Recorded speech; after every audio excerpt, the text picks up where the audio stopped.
I want to thank my dear friend Shlomo Hershey from Kol Atar Kula and all the wonderful organizations involved in this beautiful limud in honor of the coming Yom Kippurim.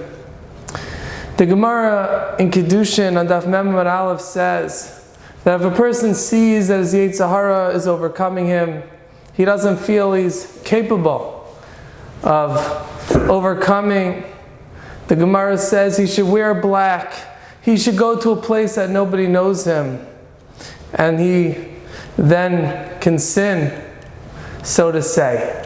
Rashi explains that when he wears black, he humbles himself. He recognizes how he's lowering himself. And that maybe will spare him, will cause him not to sin. And at the very least, wearing black, going to a place that nobody knows him, at least he will not be machal shem shamayim befarhesia, as the Gemara says. He won't make a chil Hashem. It's an unbelievable thing because we come to Yom Kippur not dressed in black, but the exact opposite. We come dressed in white. And perhaps we are doing the exact opposite of this person who's going to sin. We are dressing in white, daimel malachim, similar to the angels, and we are announcing how holy we are, how special we are. As we know, an entire year after we say the pasuk of Shema Yisrael, Hashem Elokeinu, Hashem Echad, we whisper, Baruch Shem Kavay Machusay, Li'olam Va'ed, as the Derech Hashem explains, because this is something that only Malachim can pronounce, Malachim can understand. We have to whisper, Baruch Shem. However, on Yom Kippurim, on Yom Kippur, we're similar. We're like a malach, the Derech Hashem says. We're like a malach, and we could say out loud, Baruch Shem Kavod Malchusai Li'olam Va'ed. Already before Yom Kippur begins, we put on the kittel, we put on the white clothing. We are announcing, we are pronouncing the fact that we are special, that we are holy, that we are chashav. And even before maybe we've achieved tshuva Shleimah, even before we've cleaned ourselves from our sin, our first step, the path to tshuva, is a recognition of how special we really are. The Mesilas Yesharim says that the malach of the neshama of a person, the neshama of a person is greater than the neshama of a malach.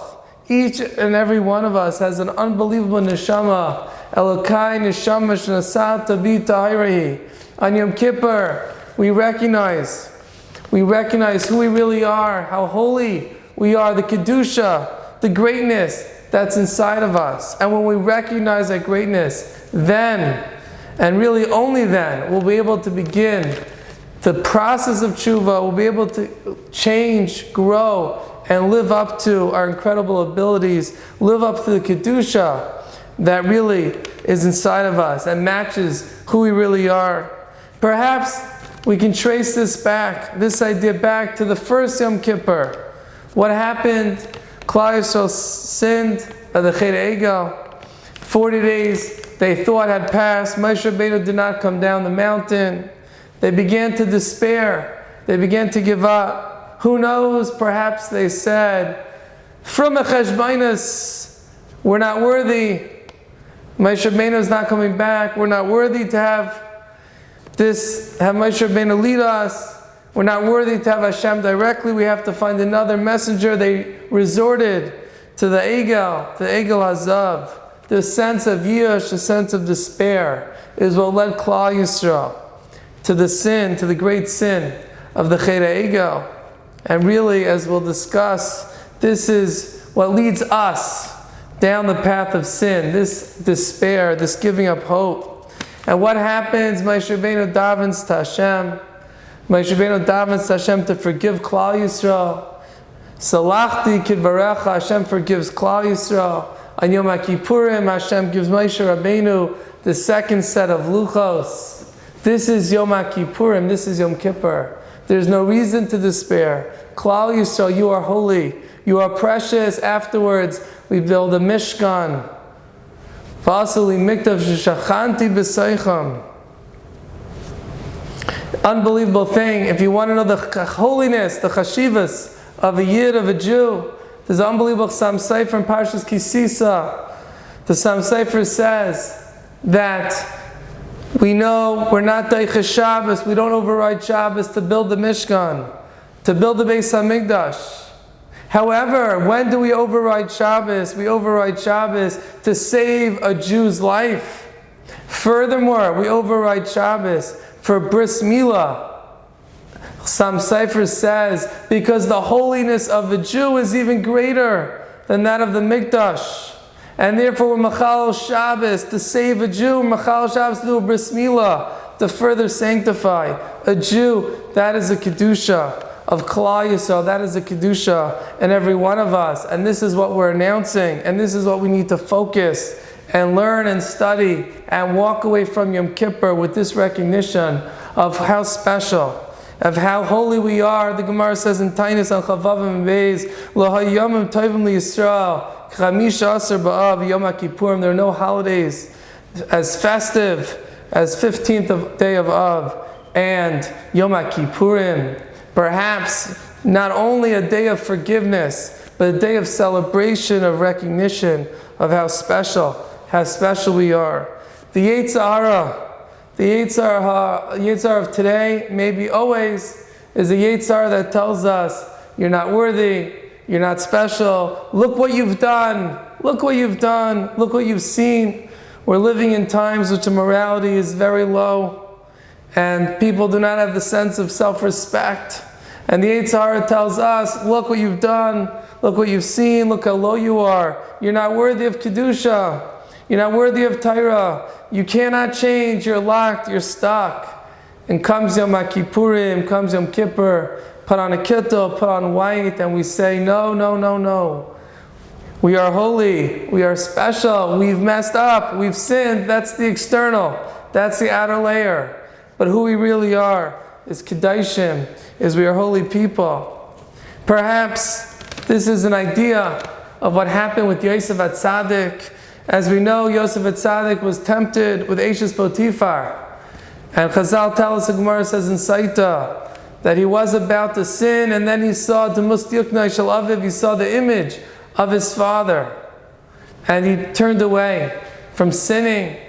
Simple explanation is he saw the image of his father. He didn't want to disappoint his father. But another idea we could suggest is that we know that Yosef looked like his father. He looked like Yaakov Avinu. When Yosef saw the image of his father, perhaps he didn't just see the image of his father. He saw his very own image. He saw himself, what he could look like, what he would look like in a few years down the road if he stays holy, if he withstands this great Nisayon. And that's what maybe gave Yosef the ability to overcome. He saw his Kedusha, he saw his greatness that was ahead of him, and how this sin could take away, could steer him away from that incredible greatness that he was able to achieve.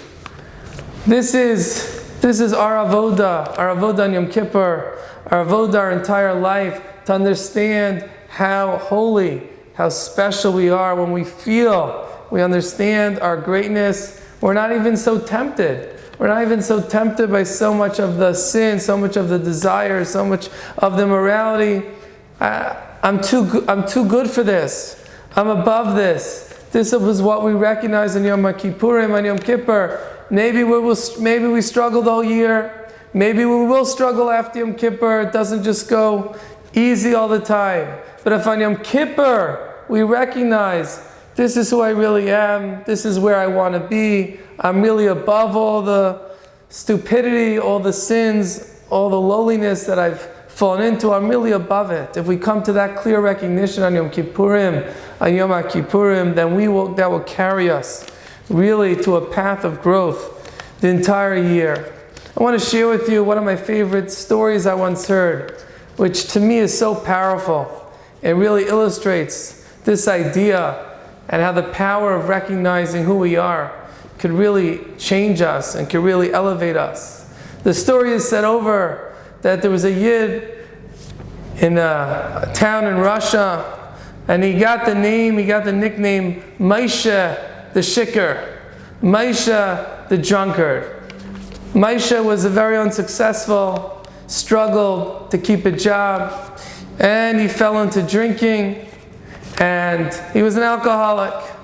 And people in the city did not have much respect for him. Even the little kids in the town would go over to him, call him Moshe the Shikar, and run away.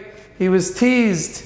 He was not treated with tremendous respect. And believe it or not, people did not realize, but Moshe the Shikar certainly had a depth to him, like every person does. And he really wanted to stop drinking. And many mornings he'd wake up, I'm going to be better, I'm not going to drink today, I'm going to find a good job. But invariably, one setback, one struggle, he fell back and was not able to get himself on the straight path, on the right path. Until one day there's a knock on his door. Who came to the door? Who came to see him? It was the Rav of the town, the rabbi of the town, and a few of the chasha, a few of the dignified members, a few important members of the city had come to visit him. And Moshe is scared. What did he do wrong? He doesn't think he did anything wrong. Maybe people are saying rumors about it. Maybe they just had enough of his drinking. Who knows what they're going to tell him? Moshe opens the door. He says, What can I do? They ask if they could come in. They could talk to him. And then they proceed to tell him the following. They tell him that the leader, one of the powerful people in the city, he wants to kill. Call him Boris. Boris is a very big troublemaker, and he wants to start a pogrom. He wants to kill the Jews of the city. He wants to rob. He wants to loot. And he's looking to make a lot of trouble. So Moshe said, okay, maybe bribe him, do something, maybe find some other people that could talk to him. They said they tried, the rabbi said they tried everything. Someone gave them an idea, the rabbi said, that they should go down to the tavern, go to the bar when Boris is drunk and try to talk to him then, see maybe you can get something out of him, find some type of deal, get him to calm down, appease him from this terrible plan. And we went down, the rabbi said, we went down to Boris when he was drunk. And we said, Boris, you gotta stop this decree, you gotta stop this plan of killing, stealing, robbing innocent Jews. And Boris just laughed at us and kept on drinking. And then Boris said the following. Boris said, you know what, I'll make you a deal. If you could find me a Jew that could beat me in a drinking contest, that can drink more than me, then I'll back off. I won't bother, I won't kill the Jews of the city. Ha ha ha! It's not going to happen, of course. Who can outdrink big, drunken Boris? That's why we're here. The rabbi turns to Moshe the Shikar and he says, look, you drink more than anybody else in this city. And we want you to take on Boris in this contest. We're going to daven, we're going to fast, and Hashem should help you. Boris, I know you've thought about stopping drinking, but now's not the time. Keep on drinking. Maybe drink more, increase your tolerance level. You got to prepare, because in 3 days from now, we have this set up. You're going to have a contest who can drink more, you or Boris. And Moshe the Shikar, Moshe says, I can't drink more than Boris. Moshe, you need to help us. And of course, Moshe cannot say no. And Moshe begins to prepare. He keeps on drinking. And of course, an amazing thing happens when Moshe walks outside. He takes a walk. Everyone's whispering. Everyone's looking at him. People are thanking him. Moshe, thank you. Hashem should help you. Hashem should be with you. We appreciate this. And everyone's davening for him. Everyone is rooting for Moshe the Shikar. And the day arrives. The night arrives, and they come to the place. And a number of Jews come in with Moshe the Shikar. Moshe sits by the table across from Boris. Boris laughs. This is a little small Jew. You're going to give me to drink. And they sit down and they put down a cup of schnapps, a cup of whiskey. They put down in front of Moshe, in front of Boris. And the contest is each one has to drink the cup. And the last one sitting, last one standing, wins. 1 cup, 2 cups, 3 cups, 4 cups, 5 cups, 6 cups, keeps on going and going. Moshe is getting a little dizzy. Boris is getting a little tipsy. And this goes back and forth and back and forth. With the Jews, the rabbi looking on, holding his breath. And finally, Boris, about to drink another cup, falls over and collapses. Moshe drinks his cup, and Moshe is pronounced the winner. And the Jews of the city are saved. And Moshe the Shikar, of course, becomes a very big hero. It takes him a few days to recover from all the drinking, but then the city makes a great Suda Soda and gives a tremendous thank you to Moshe the Shikar. And an incredible thing happened, which I'm sure you realize is going to happen. Moshe the Shikar feels so good about himself. Moshe the Shikar is no longer Moshe the Shikar. Moshe the Shikar is now a hero. And Moshe the Shikar wakes up and no more drinking for him. And he's able to find a job. Of course, his hero status didn't hurt. He's able to find a job, and Moshe builds a new life for himself. And Moshe the Shikar becomes, not so long later, Moshe the Tzaddik. I think all of us have a little bit of Moshe the Shikar inside of us. We have our pulls, we have what you could call addictions, we have our Yetzer Haras, but we label ourselves in this mode, in this label of Moshe the Shikar. I can't, who am I? Look what I've done, I can't get out of this, look what I will do. Who am I? Where's my Kedusha? But if only the people in the city, if only people in the city would start calling us Moshe the Tzaddik. That's not going to happen. But we don't need the entire city to say Moshe the Tzaddik, Reuven the Tzaddik. We don't need that. We just need each and every one of us to understand that each and every one of us is a tzaddik. Va'amech kulam tzaddikim. Each and every one of us is so uniquely special. Each and every one of us is so holy. Each and every one of us is so great. We are holy, and we can live up to that Kedusha. We can live our lives differently, better, higher level. It takes time. We can't jump, got to take steps. But if we have that recognition, if we have that understanding of how great we are, how special we are, then everything becomes that much easier. Everything becomes that much easier to overcome the Yetzer Hara. As we come now, soon, to Yom Kippurim, we understand HaKadosh Baruch Hu has a tremendous love for us. Hashem wants to forgive us. And all we have to do, really, is recognize how holy we are, how kadosh we are, and the greatness, the incredible greatness that's inside of us. And once we recognize that, we are so free. We are so free from the alcohol. We are so free from the drunkenness. We are so free from the lowly activities that pull us down. It's so much better to live an elevated life. So much better to live a life with Kedusha, a life with connection to HaKadosh Baruch Hu, a life with closeness to Hashem. We should be Zaycha. That Hashem should forgive all of us, and Hashem should help us really grow into great people and achieve the greatness that's lying inside each and every one of us. A Gemar Chasima Taiva.